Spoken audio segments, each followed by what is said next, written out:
உச்சநீதிமன்ற உத்தரவு இருந்தும் இந்திரா காந்தியின் மகள் பிரசன்னா டிக்ஷாவை இன்னும் கண்டுபிடிக்காதது குறித்து வழக்கறிஞர் என்ற முறையில் தாம் வெட்கி தலை குனிவதாக மனித உரிமை போராட்டவாதி அம்பிகா சீனிவாசன் தெரிவித்துள்ளார். ஒரு நாகரிகமான சமூகமாக நாம் இருந்தும் 16 ஆண்டுகளாக தனது மகளுக்காக நீதி கேட்டு சட்ட போராட்டம் நடத்தி வரும் ஒரு தாயிடம் அந்த குழந்தையை சேர்க்க முடியாமல் போனது கண்டு தாம் வெட்கப்படுவதாக அம்பிகா குறிப்பிட்டார். 11 மாத கை குழந்தையாக இருந்தபோது தூக்கிச் செல்லப்பட்ட அந்த குழந்தைக்கு இன்று 17 வயது ஆகிறது. பருவ மங்கையாக வளர்ந்திருக்கும் அந்த குழந்தை தாயின் அரவணைப்பு இல்லாமலேயே காலத்தை கழித்து வருகிறது.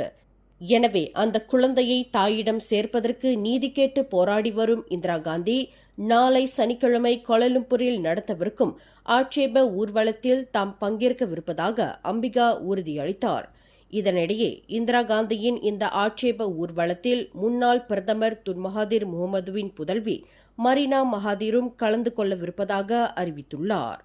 மேலும் செய்திகளை தெரிந்து கொள்ள கீழே இருக்கும் பெல் பட்டனை அழுத்துங்கள்.